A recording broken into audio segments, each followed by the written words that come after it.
High-ranking Nazi officials were convinced that 5 ancient objects held the secrets to world control in a lost master race. They didn't care about the cost and sent teams to the most remote places on Earth to bring these items back. The Holy Grail is the cup of the Last Supper, the cup of Christ, that is meant to have been used to celebrate the First Communion. Many people today have no clue how much effort was put into these strange missions. Before the Nazis came to power, people like Otto Rahn were, these kind of weedy, inconsequential figures. They're obsessed with finding the Holy Grail. This was something no one really took seriously. It's been missing for years, but the objects they chased tell a story of total obsession and weird beliefs. Basically, they were looking for magic in a world of machines. Hands down, the most famous search involved a legendary cup from a very old poem. Grail Quest of Otto Rahn. This story begins with a young man who was totally convinced that a legendary cup was real and waiting to be found in the mountains. Otto Rahn was a historian who spent his whole life looking for the Holy Grail because he believed it wasn't just a story from a book. He studied an old poem called Parzival and thought the words were a secret map to a cave in France. In the early 1930s, he went to the south of France to explore the ruins of old castles where a group called the Cathars once lived.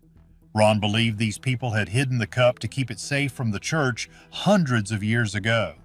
He spent months climbing into dark caves and talking to local people to find any clue he could. What most people don't realize is that Rahn's book about his search caught the eye of a very powerful and scary man named Heinrich Himmler. Himmler was the leader of the SS and was deeply into magic and old myths. He loved Rahn's ideas and wanted the Grail to prove that his own people were special. Himmler didn't care that Rahn wasn't a fan of the government, he just wanted that cup. So he offered Rahn a lot of money and a job in the SS to keep the search going. Rahn was in a tough spot because he needed the money for his work, but he didn't like the people he was working for. He eventually said yes, and that's when things started to go downhill for him. The SS funded a massive trip back to the French mountains with better gear and more men. They dug through more caves and looked under every rock, but they didn't find the cup. Himmler was not happy with this failure at all. He started to put a lot of pressure on Rahn to get results. Rahn was also starting to see how mean and cruel the SS really were. He was a quiet scholar who liked old stories, and now he was surrounded by soldiers who wanted to use those stories for war. To punish him for not finding the Grail, Himmler sent him to work as a guard at a very bad prison camp called Dachau for 4 months. This place was full of sadness, and it changed Rahn forever.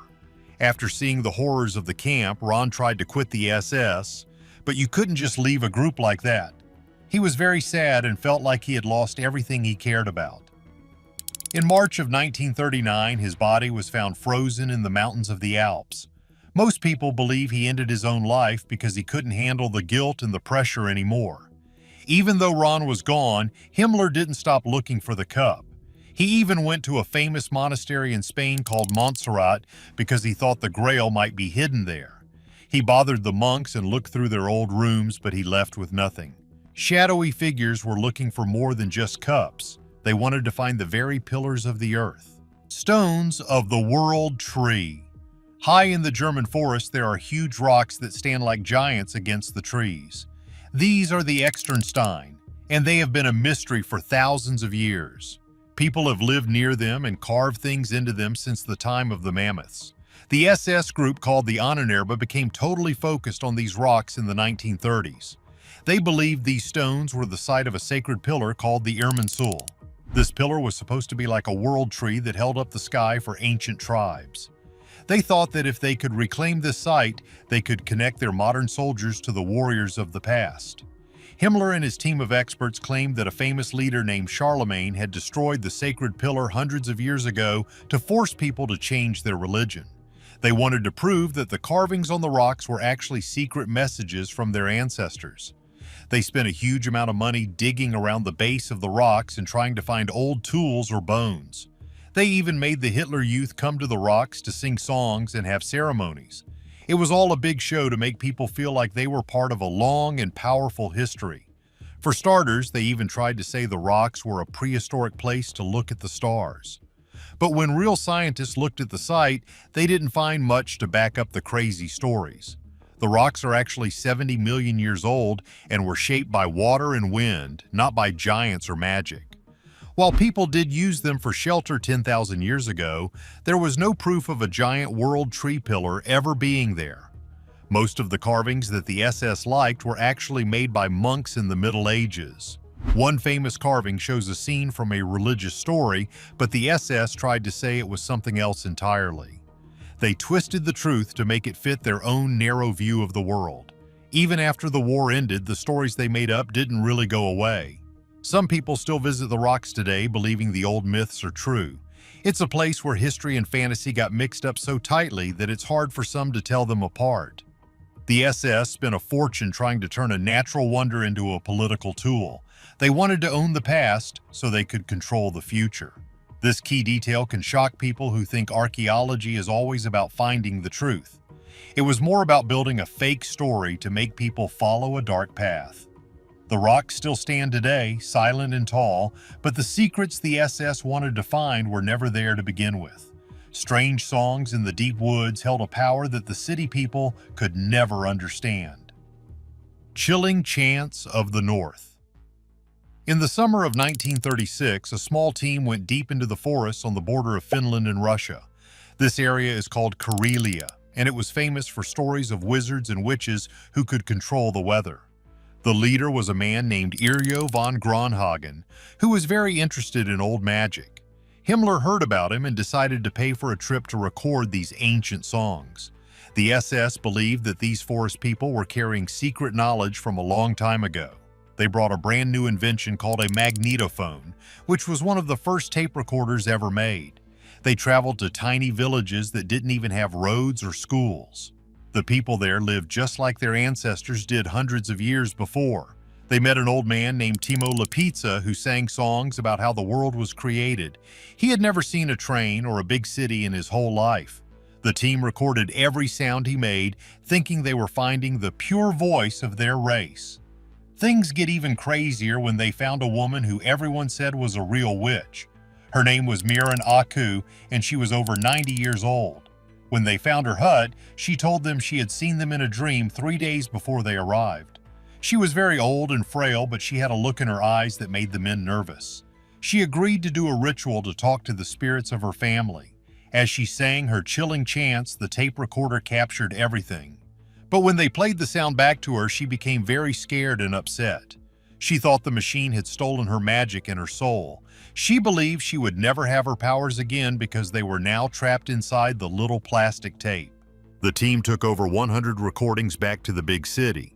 Himmler was very excited because he thought these songs would help him build a new kind of spiritual power for his soldiers. He wanted to use the witches' secrets to make his army stronger and more feared. I'm not gonna lie, it's pretty weird to think about high-tech officers listening to old forest chants in their fancy offices. They were looking for a shortcut to power through superstition.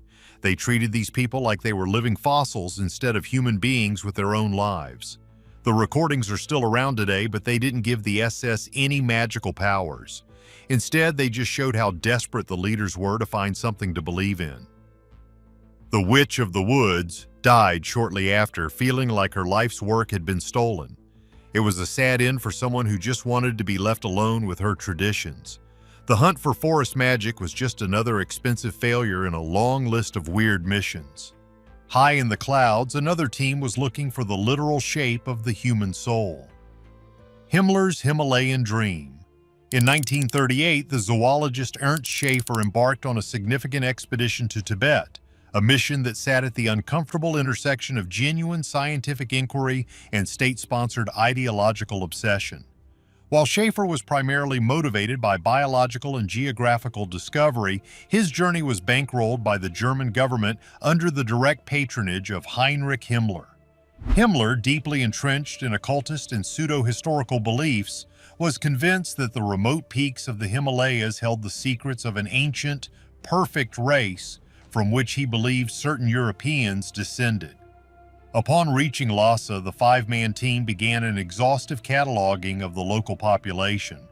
This was not a cultural exchange, but a cold, clinical exercise in racial anthropometry. Using metal calipers and plaster casting kits, they meticulously measured the cranial structures and facial features of hundreds of Tibetans. These people were treated less as individuals and more as biological specimens, meant to provide the physical evidence required to support a pre-constructed narrative of ancestral migration.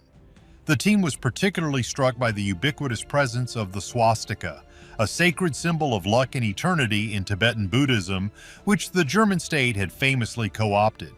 This visual coincidence was misinterpreted as a sign of shared heritage. Beyond the physical measurements, the expedition amassed thousands of botanical and zoological specimens, while also attempting to navigate the complex geopolitical landscape to undermine British influence in the region. Himmler's fascination only grew upon their return, as he began to envision the mountains not just as a site of origin, but as a strategic corridor for a future invasion of India. However, the million-dollar endeavor ultimately failed its primary ideological objective. It produced a wealth of data, but zero proof of the mystical ancestry Himmler sought, leaving the expedition as a stark example of how political desperation can distort scientific pursuit. Lost Civilization Search. During the late 1920s, the researcher Edmund Kiss arrived at the ancient ruins of Tiwanaku in Bolivia, carrying with him a worldview heavily influenced by the world ice theory. This fringe cosmological belief proposed that the universe's history was defined by catastrophic collisions between the Earth and various moons made of ice. To Kiss, the massive stone structures of the Andes were not the product of indigenous ingenuity, but were instead the remnants of a civilization millions of years old, built by a race of Nordic giants who had fled a global cataclysm.